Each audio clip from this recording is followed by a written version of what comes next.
Assalamu alaikum wa rahmatullah wa barakatuh. Paix sur ceux qui suivent la guidée. Paix et bénédiction sur le prophète sallallahu alayhi wa sallam, sur ses compagnons, ses amis, sa famille, ainsi que sur tous ceux qui le suivront de bonne foi jusqu'au jour du jugement. Bon, avant de commencer, je tenais un petit peu à m'excuser de la cadence. Je sais que pour certains, c'est un peu overdose. Mais bon, moi je mets ça sur le net quand j'ai du temps et que je suis, j'ai un moment où je réfléchis. Voilà. Après, comme vous l'avez vu, je crois, il y a quelques temps, il y a eu 3 semaines de pause. Donc, voilà, c'est pas des sorties stables. Je peux sortir peut-être 10 audios en une semaine et puis plus rien pendant un mois. Donc, écoutez-les à votre aise. Je sais que c'est un peu l'un à la suite de l'autre. C'est pas l'idéal, mais bon, je me connais, donc je préfère faire les choses quand elles viennent naturellement. Et je n'aime pas dire, voilà, tous les dimanches, je dois faire une vidéo. Il se peut que le dimanche, je sois occupé, je sois pas inspiré, j'ai rien à dire, je vais pas commencer à radoter. Donc, je dis tout en une fois, puis après, vous écoutez au compte-gouttes, suivant vos disponibilités, Inch'Allah. Alors, euh, j'ai encore deux, trois sujets, donc je veux pas tout mélanger, donc j'essaye un petit peu de dissocier les choses. Euh, bon, je vais essayer de me concentrer sur un sujet, parce que j'ai un peu peur de les mélanger, et après ça va être confus. Je J'écoutais comment on appelle ça? J'écoutais une interview de quelqu'un qui parlait suite à la victoire de Trump de la modernité, que le temps a changé, qu'il faut vivre avec son temps, que l'Amérique de l'époque ne reviendra pas. Enfin, ça c'est pas ça que je veux parler. Je veux parler du principe de la dictature du progrès et de l'idée que le progrès ou l'évolution va dans une seule direction, qu'elle est constante et qu'on ne peut jamais faire marche arrière. C'est une escroquerie, mais il faut expliquer. Ça suffit pas de dire escroquerie. En fait, quand on veut dicter la pensée de quelqu'un, quand on veut diriger sa vie, on va mettre la personne avec deux leviers, on va mettre la personne dans des chantages affectifs. Donc j'essaye de parler doucement pour qu'on comprenne bien. Chantage affectif, émotionnel, sentimental, bon. Chantage en gros avec diverses choses autour. Et argument d'autorité. Argument d'autorité et chantage. Chantage, on peut rajouter d'autres mots. Hein. Culpabilisation, moquerie, isoler la personne, fait partie de la moquerie quelque part. Des exemples. Aujourd'hui, il est devenu comme ça tout à fait admis et accepté, malheureusement, que la peine de mort est une abomination. C'est un souvenir honteux du passé, que de notre époque ça se fait plus, et que c'est inimaginable, que c'est une barbarie. Donc on n'en discute plus. C'est une affaire classée qui appartient au passé. À ça, on a rajouté d'autres choses. L'avortement. L'avortement, maintenant, il y a des États en Amérique qui l'ont interdit, d'autres qui l'ont limité et d'autres qui l'ont permis. Les Français sont outrés. Quoi, l'avortement? Ils l'ont mis dans la Constitution française, c'est-à-dire que c'est quelque chose qui est bétonné. Bétonné, c'est dans la Constitution. Constitution, ça veut dire quoi pour ceux qui ne savent pas? C'est un peu leur Coran, quoi. Tu vois? La Constitution française, la Charte des droits de l'homme, ce sont leurs textes sacrés. Donc, voilà, en France, par exemple, l'avortement est dans la Constitution française. Donc, Restons concentrés. Donc, si vous venez avec ce sujet qui existe en islam, vous le savez, parmi les peines, vous allez vous heurter à un mur. Et parfois un mur de gens musulmans, mais qui sont musulmans dans leurs actes, mais pas dans leurs pensées. Dans leurs pensées, ce sont des humanistes. Ça, vous devez le réaliser aussi. Beaucoup de gens autour de vous, qui ont la même couleur de peau que vous, qui ont des noms de famille, des noms et prénoms à connotation maghrébine, arabe, etc., que vous voyez à la mosquée, qui vous passent le salam et tout ce que vous voulez, ils ont la carapace du musulman, mais si vous rentrez dans des sujets pointus, qui sont dans l'islam, je ne vais pas vous faire la liste, hein. Djihad, polygamie, hijra, peine corporelle, etc., etc. Hein. Vous voyez de quoi je parle. Vous allez vous retrouver en fait devant des humanistes qui pensent qu'ils sont musulmans, mais qui sont des humanistes en réalité, dans leur pensée. C'est la pensée qui compte, c'est pas la carapace. La carapace, on peut tous se déguiser, hein, en zombie, en Dracula, en Zorro, on peut tous se déguiser, en policier. Oui, c'est pas parce que je suis habillé en policier que je suis un policier. Je me déguise. Il y a des gens, ils font des homejacking, ils vont chez des vieux et ils leur volent tout.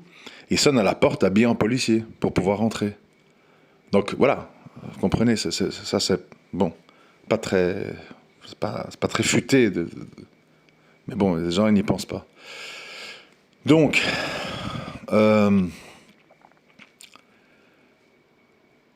si vous venez que le sujet de la peine de mort, vous allez vous heurter à un mur.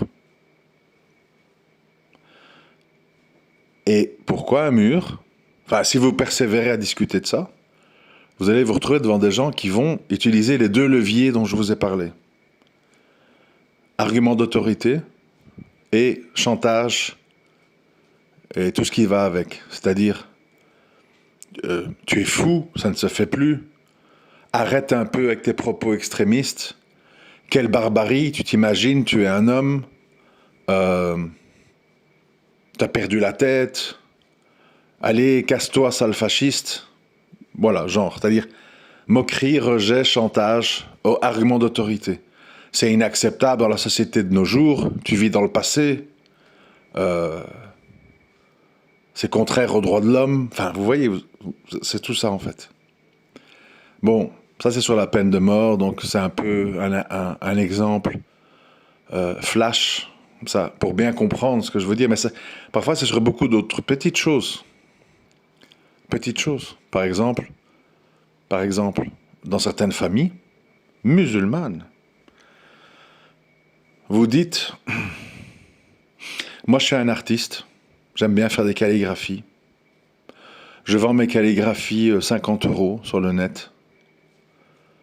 J'ai pas envie de faire des études, d'acheter une maison. Moi, en fait, je suis heureux avec 2-3 t-shirts, 2-3 slips, une plaque électrique, un petit chauffage, dans une chambre de bonne. Moi, je suis heureux comme ça. Voilà. J'ai rien besoin, moi. Je me déplace en métro, je marche. J'utilise minimum l'électricité, j'ai des bougies. Enfin bref, vous êtes un peu bohème, comme on dit en français. Ce que je trouve très louable, hein, personnellement. Il n'y a rien de mal.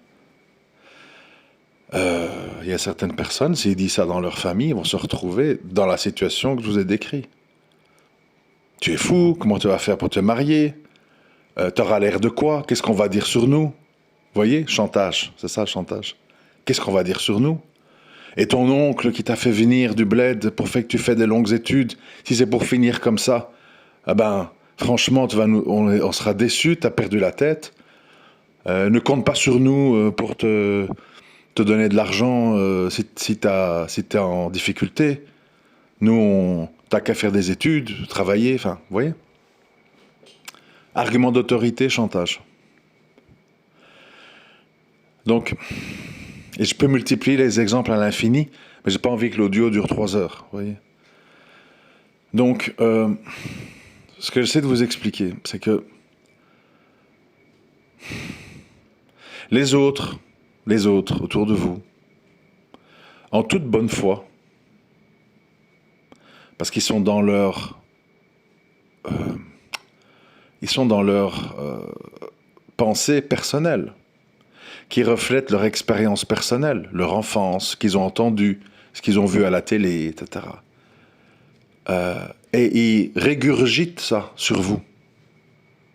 Parce qu'en fait, comme la plupart des gens ne réfléchissent pas, n'ont pas le temps de réfléchir, ils sont dans la course aux richesses, la course aux factures, la course aux dettes, la course au mariage.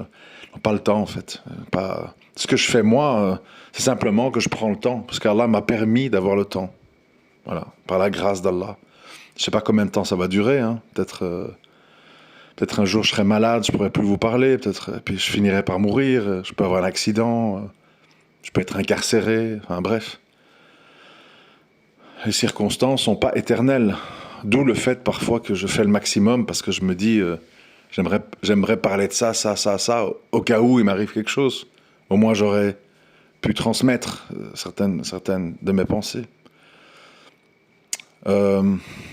Donc, et c'est pour ça aussi qu'il ne faut pas avoir de haine.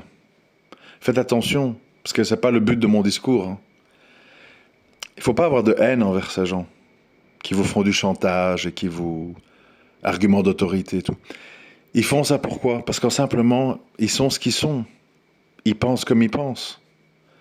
Peut-être que moi aussi, malgré que je suis quelqu'un de profond, que je ne suis pas un idiot et tout, si mon fils me dit, je vais être dans une chambre de bonne, je vais peindre des calligraphies, c'est mon bonheur, peut-être aussi ça va un peu me préoccuper. Donc c'est des réactions humaines. C'est des réactions humaines. Mais, n'oubliez pas que c'est votre vie. C'est votre vie. C'est vous qui vivez votre vie. C'est pas quelqu'un qui la vit à votre place. C'est comme je l'avais dit dans un audio avec le mariage. On n'épouse pas quelqu'un pour faire plaisir. C'est vous qui êtes dans les draps de la personne. C'est vous qui vivez H24 avec la personne. C'est vous qui subissez sa voix, ses habitudes, ses manières. C'est pas la tante, la maman ou le papa. Eux, ils téléguident de loin, mais ils subissent pas. Donc, il ne faut pas oublier que c'est votre vie. Ceci n'est pas un appel à l'individualisme. C'est un appel à ce que, et ça va rejoindre le deuxième sujet que je vais quand même greffer à celui-ci, comme ça fera 2 audios en un. Ça, c'est parce que il faut intégrer l'idée, même nous-mêmes, avec nos enfants, moi avec mes enfants, je le vois, même petit, je le vois. Nos enfants, ils ne sont pas des robots qui sortent d'une chaîne. Ils sont des âmes spécifiques. Et il n'y a pas de formule toute faite pour éduquer tout le monde de la même façon. Ça veut dire qu'il y a certains enfants ultra énergiques, ultra indépendants, ultra, autonomes, qu'il faut un petit peu freiner, encadrer. Et il y a d'autres enfants très timides, très dépendants et pas assez énergiques. Et eux, il faut les pousser.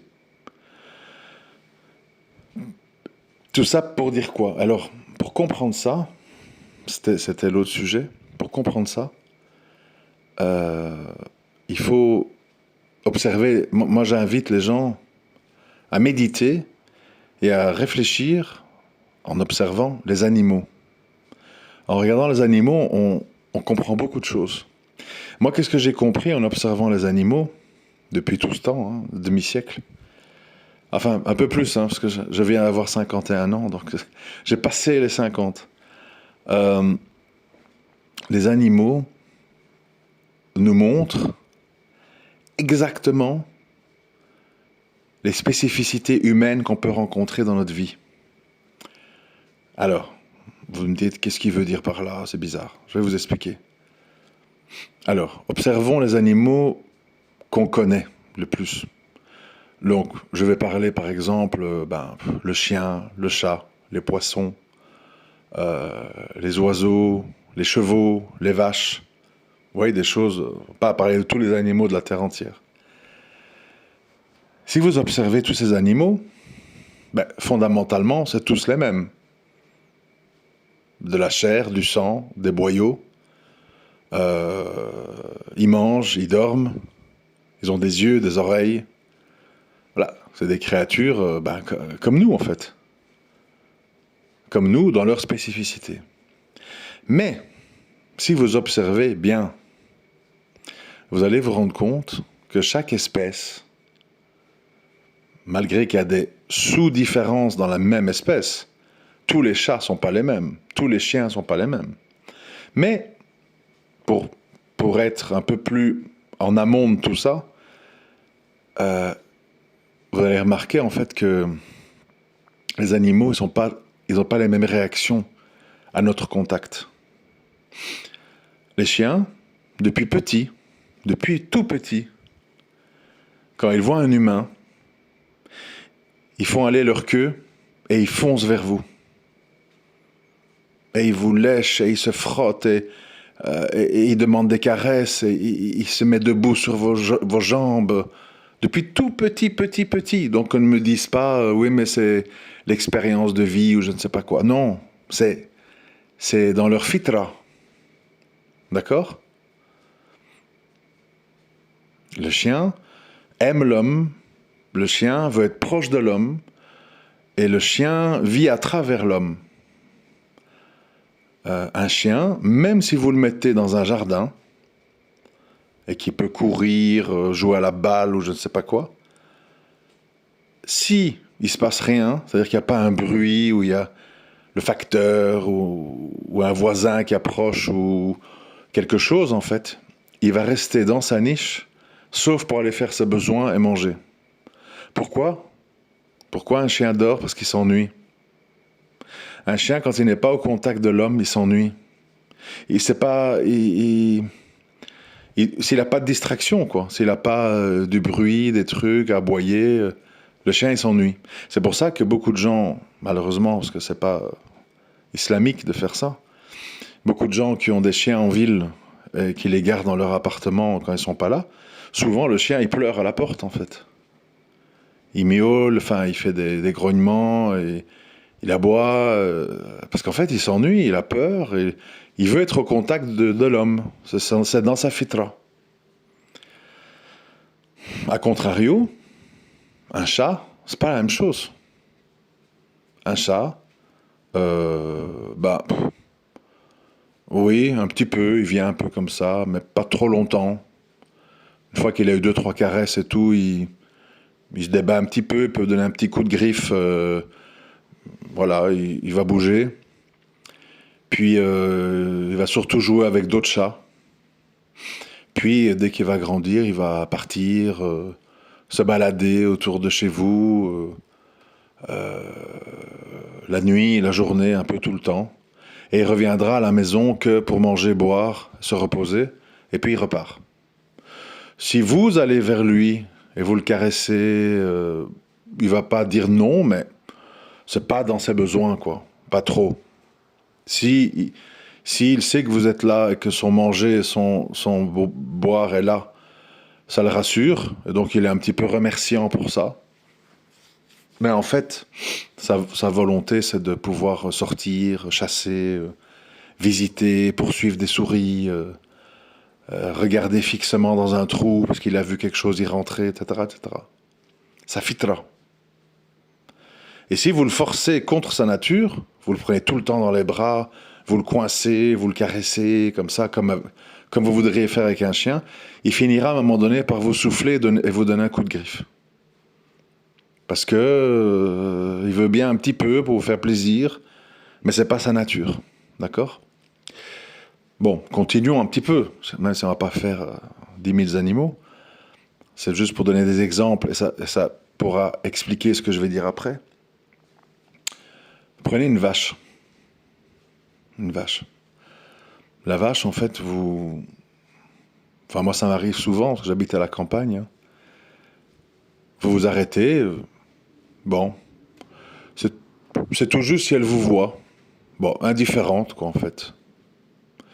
Euh, Certaines peuvent venir vers vous par curiosité, mais toujours en étant un peu comme ça dans, tiens, qu'est-ce que c'est que ce truc?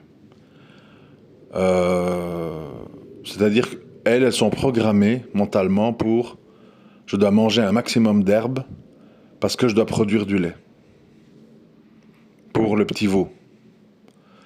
Et donc, toute son attention et tout son temps est focalisé sur avoir la tête vers le sol et brouter de l'herbe. De temps en temps, ils font autre chose, quand ils doivent aller boire, quand ils se reposent, ou quand vous passez, ils vont vous regarder, mais sans être très impliqués, en disant, dans un temps neutre en fait. Et il y a très peu d'interaction avec l'humain en fait. Il n'y a pas... La vache, elle cherche pas les caresses, elle cherche pas le contact.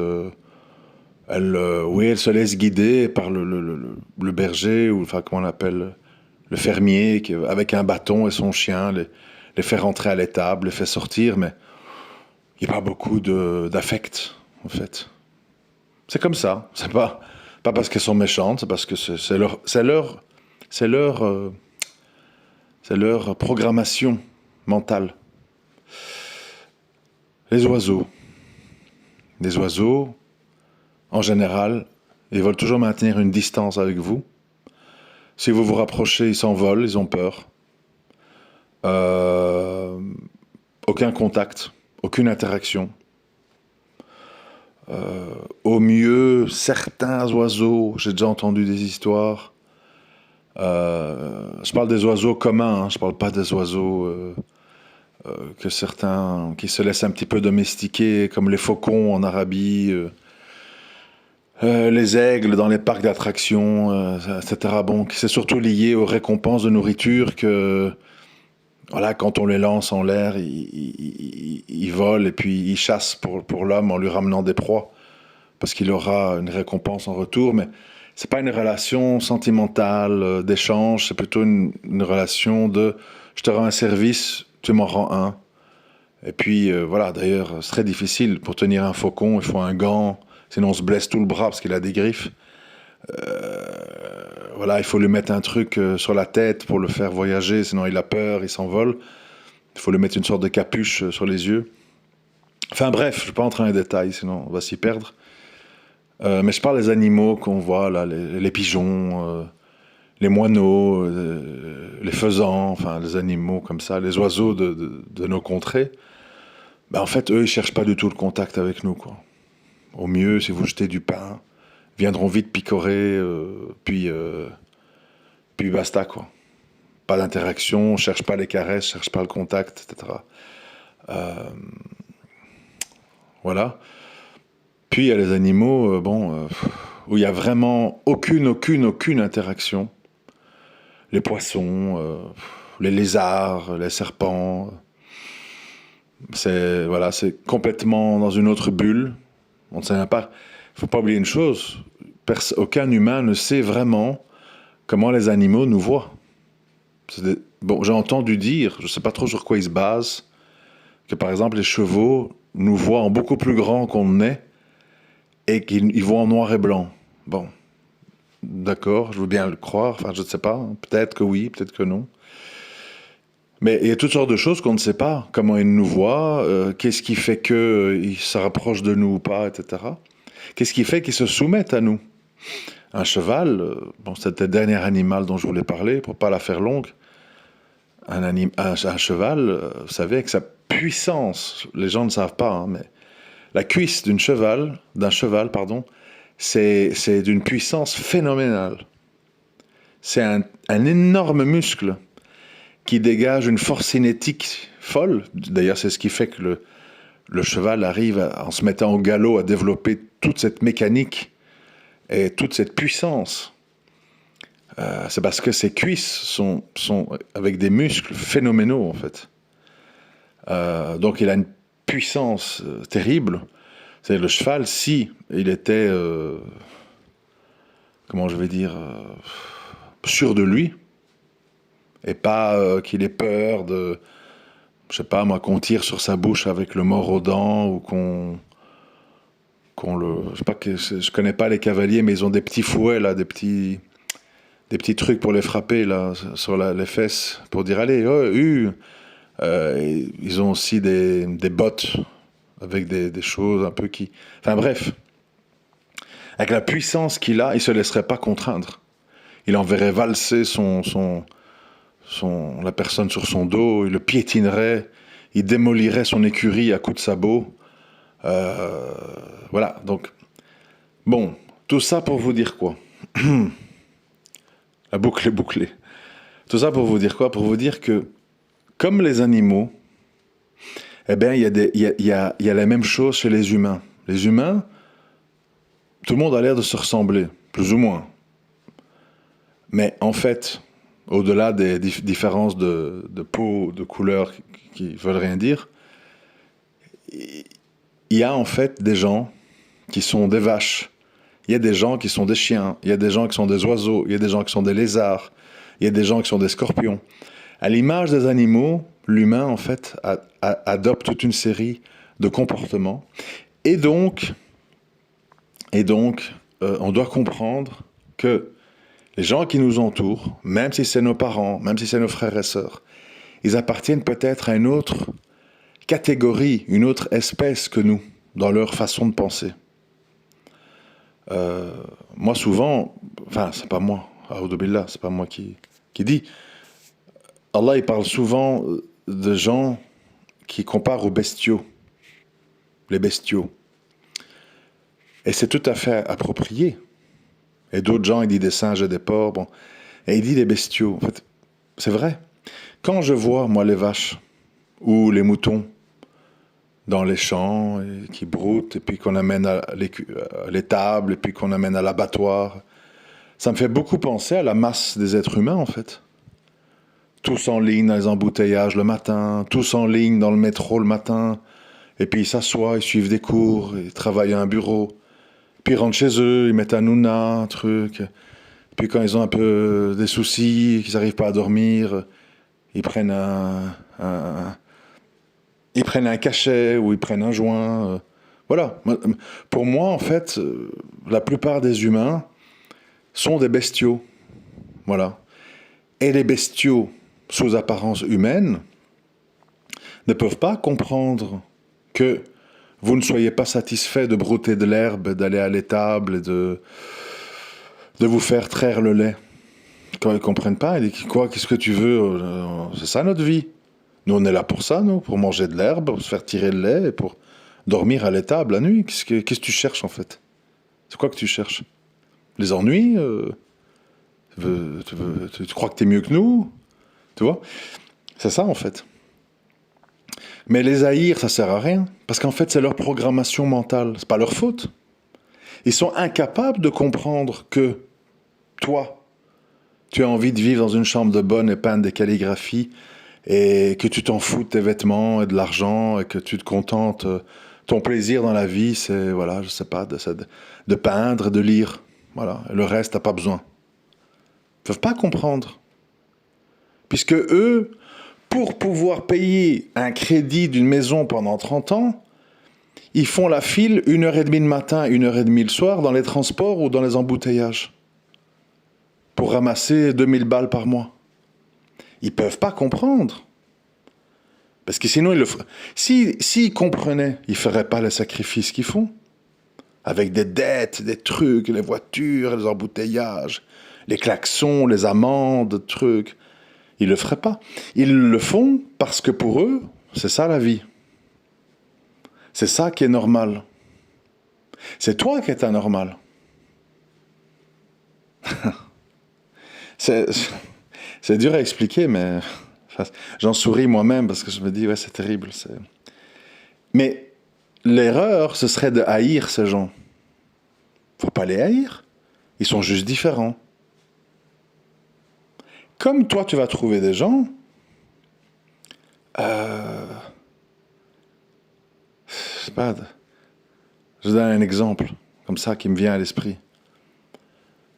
T'as des types Des gens qui sont multimillionnaires. Plein d'argent, quoi. Ils ne savent plus quoi en faire. Ils ont des business, ils ont des immeubles d'appartements, des loyers, la dernière Jeep à la mode, noir, cuir noir. Ils passent des week-ends à Deauville, enfin voilà. Ils vont tous les jours au restaurant. Il y a des gens, ils vivent comme ça, il faut savoir. Ils vont au golf, hein, ça plus, c'est pas tout quoi. Bon.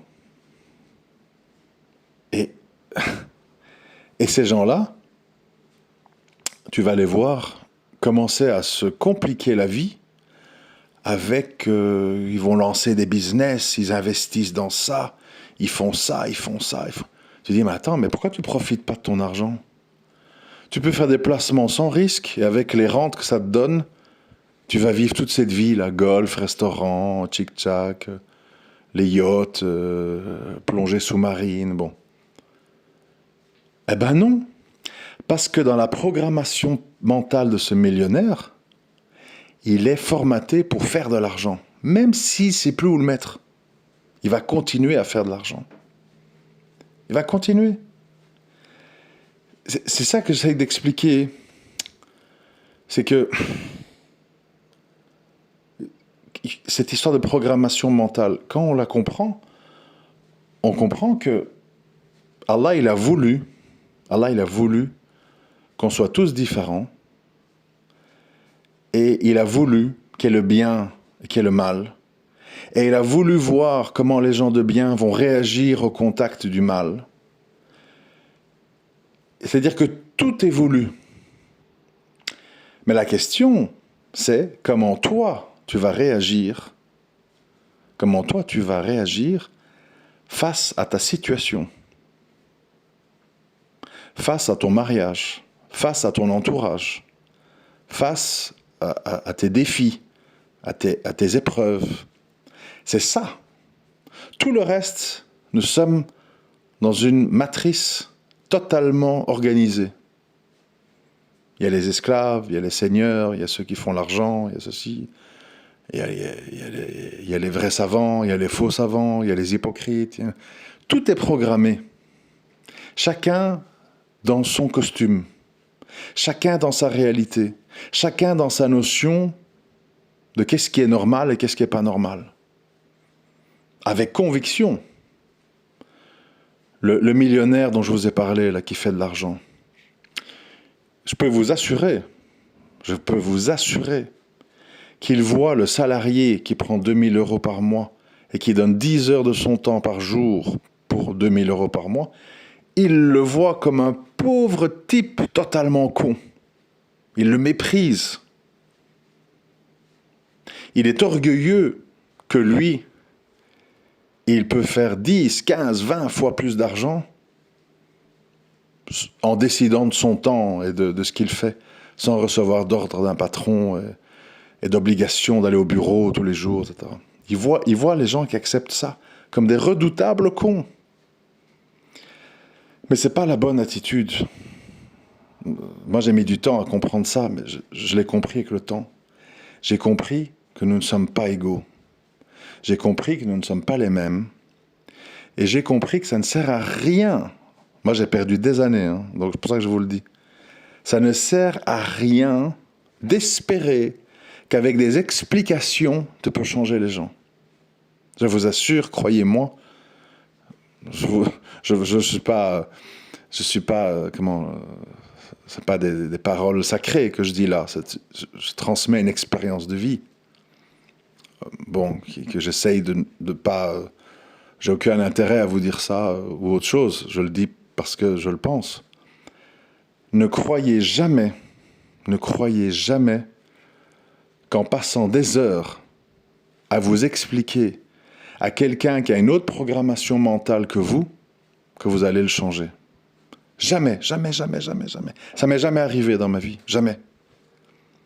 Il y a des gens qui peuvent vous écouter. Il y a des gens qui peuvent vous poser des questions. Mais, très rapidement, leur nature intrinsèque, atavique, profonde, refera surface. très vite. Mais quand je dis nature, c'est pas mauvais, hein, c'est ce qu'ils sont, voilà, ce qu'ils sont. Mais ça me concerne aussi, hein, ça me concerne aussi. Moi, je peux dire, oui, oh là là, j'ai fait trop d'audio, faut que j'arrête, ça sert à rien, faudrait que je monétise tout ça, j'ai besoin d'argent, allez, j'arrête, je vais faire du coaching et des cours privés. Je pourrais, mais je me connais à mon âge, et je sais que ça va pas durer. Et je sais que ça va pas durer. Combien de fois dans ma vie j'ai essayé d'aller contre ma nature? Combien de fois? Parce que j'en avais marre des ennuis, parce que j'en avais marre des incompréhensions, parce que je voulais de la stabilité, parce que je voulais pas tout le temps devoir me justifier. Combien de temps ça dure? 4 mois? 5 mois? 6 mois? Et après, vlouf, toute votre nature refait surface. C'est... Comment je peux dire? Il y a un côté troublant, en fait, à voir qu'on est... On n'est pas vraiment dans des choix, parce qu'on est ce qu'on est. On n'a pas vraiment le choix. Moi j'ai cru longtemps, on peut changer les gens, on peut se changer, on peut devenir ceci, on peut devenir cela. J'ai remarqué que tôt ou tard, c'est pas vrai. C'est pas vrai. On est tous préprogrammés, on est tous ce qu'on est. On peut admirer. Par exemple, moi je peux dire, oh là là, Usain Bolt, quel athlète, le 100 mètres, regarde la foulée, truc. Oui, tu peux admirer. Mais tu ne pourras jamais faire les sacrifices et suivre les entraînements de ce sportif. Parce que ce n'est pas ta nature.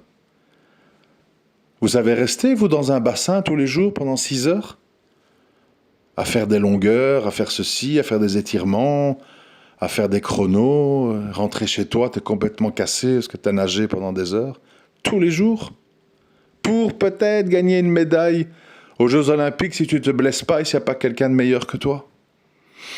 Il faut être programmé pour ça. Sinon, tu n'y arrives pas. Tu peux essayer 1 semaine, 2 semaines, 3 semaines. Et puis si c'est pas ton truc, ça ne durera pas. Et c'est comme ça pour tout. Tu as des gens, par exemple, pas faits pour le mariage. Alors après, oui, la famille qui pousse. Mais en fait, ça ne les intéresse pas. Ils n'ont pas des besoins intimes, ce n'est pas leur préoccupation. Ils n'ont pas envie d'avoir quelqu'un chez eux toute la journée, le soir, tout le temps la même tête, les mêmes histoires. Ils vont se forcer et puis au bout d'1 an ou 2, ça va claquer. Parce que c'est pas sa nature. Tu as des gens qui veulent pas être mariés. Ou plus. Et puis quand ça se présente, ils savent pas faire autrement. Ils se remarient encore une fois.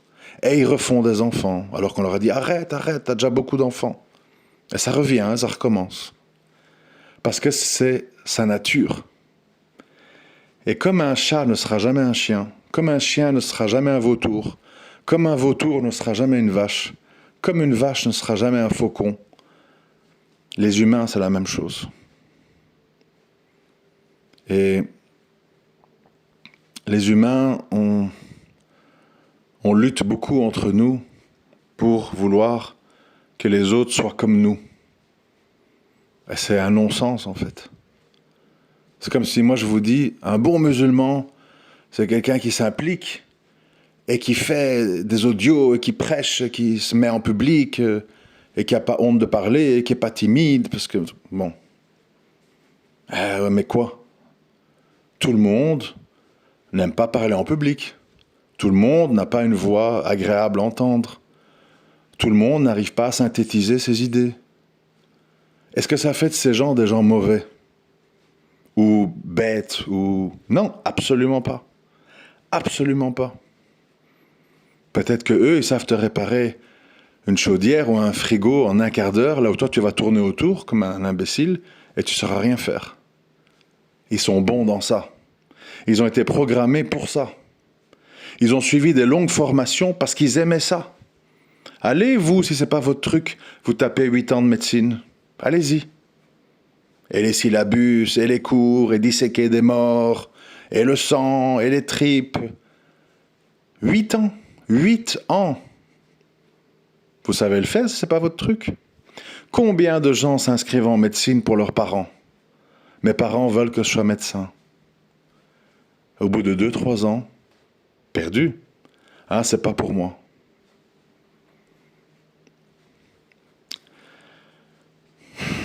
Vous devez découvrir qui vous êtes. Vous devez ne pas vous mentir à vous-même.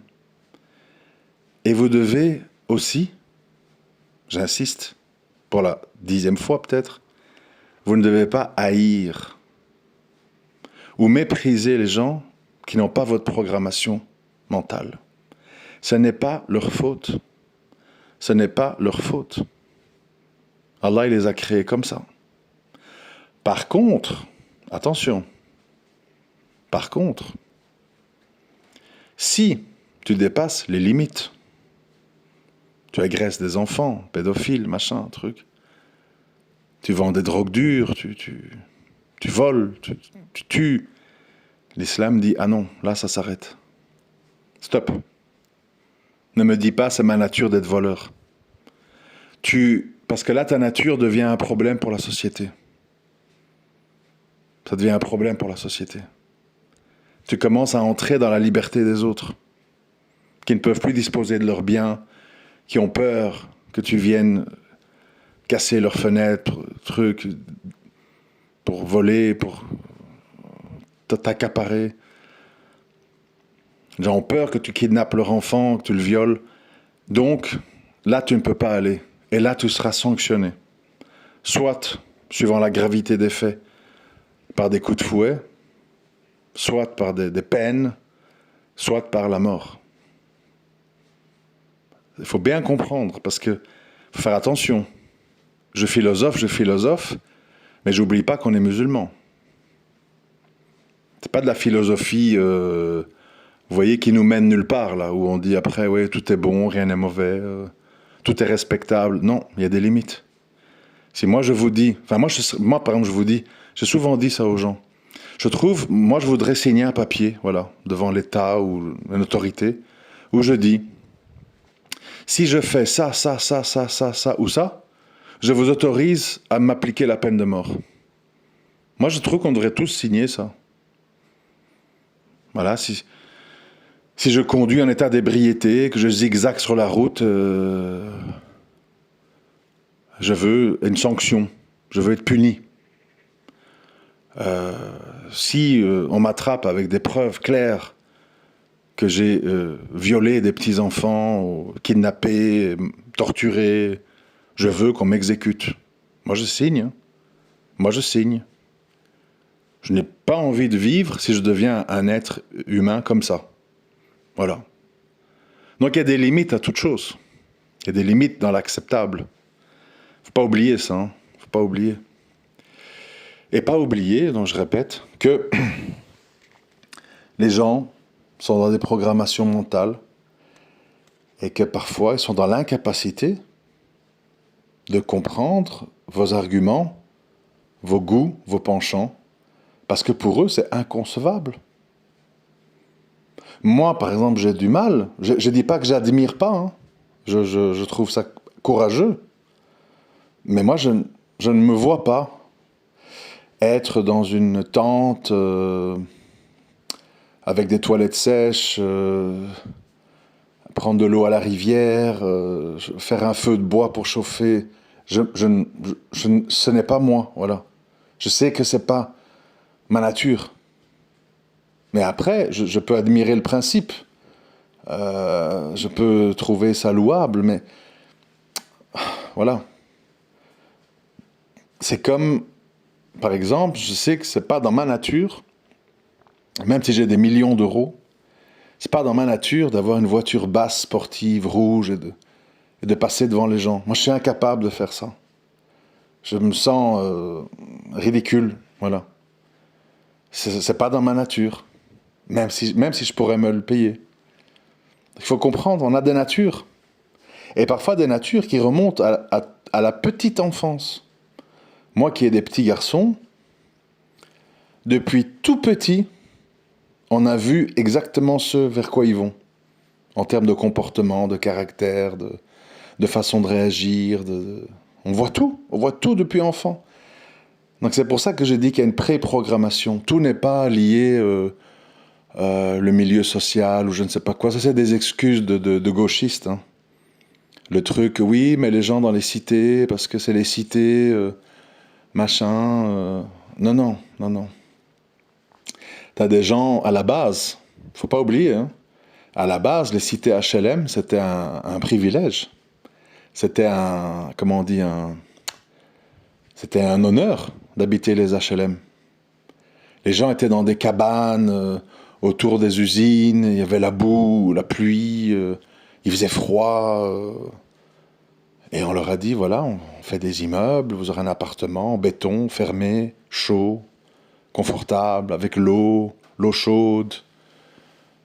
Les gens, au début, ils ont vu ça comme un... Waouh, on va être bien là.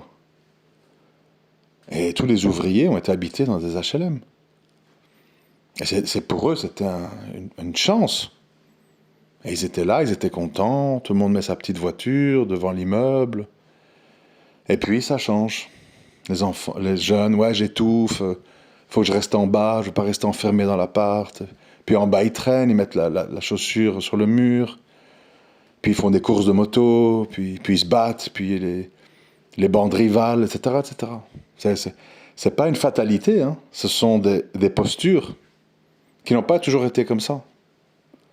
C'est des pré-programmations. Des pré-programmations. Un dernier exemple, je sais que c'est long, hein, désolé. Un dernier exemple qui me vient comme ça à l'esprit. T'as des gens dans vos pays d'origine. Moi, j'ai vu ça en Italie, mais il y a certainement ça au Maroc, en Algérie, en Tunisie. T'as des gens, ils sont là avec leur canne ou leur bout de bois. Ils se baladent au milieu de leurs oliviers, de leurs citronniers. Ils vont amener les bêtes à un endroit parce qu'il y a de l'herbe, et puis ils reviennent, et puis ils mangent, et puis font une sieste, et puis ils vont parler avec les copains sur une terrasse. On joue aux cartes, je ne sais pas quoi. Toi, tu vois ça. Au bout de 2 semaines, tu deviens fou. Je m'ennuie, j'en peux plus, toujours la même chose, ça bouge pas. Eux sont très contents. S'ils te voient, ils vont dire, il est fou ce type. Dans les transports, dans les embouteillages, les klaxons, la pollution, les flics, les trucs. Bah, oh que je suis bien dans ma campagne avec mes copains et mes bêtes et mes citronniers. Ils sont fous ces gens-là en ville. Quelle bande de malades. Et toi tu dis, comment ces gens vivent là-bas, on s'ennuie, oh là là. Moi quand je vais au bled en vacances, au bout de 2 semaines je m'ennuie, je veux vite revenir à Bondy, on y est tellement bien au milieu des rats et des dealers. Vous comprenez ? Nous avons des programmations. Après c'est vrai que dans le cadre du mariage, quand il y a 2 programmations très différentes, c'est pas facile. Parce que déjà à la base, hommes et femmes, on est programmés différemment. Mais si tu rajoutes à ça, au-delà des différences hommes-femmes, qui sont déjà nombreuses, une programmation différente sur des questions de la vie, de la logique, de ce qui plaît pas, là, c'est pas facile. D'où, ça rejoint l'audio, je sais plus quand, là, il y a quelques jours, d'où bien savoir où on met les pieds. Parce qu'après, c'est pas évident. Bon, je vous laisse ici, hein. J'espère que ça peut être utile. Désolé d'avoir été aussi long. Désolé pour la cadence. Mon fils aîné va me rendre visite ce week-end, ça ira mieux, parce que quand je peux parler avec lui, après je suis un peu soulagé. Mais quand je suis un peu tout seul, j'ai que les audios comme exutoire. Voilà. Assalamu alaikum wa rahmatullah wa barakatuh.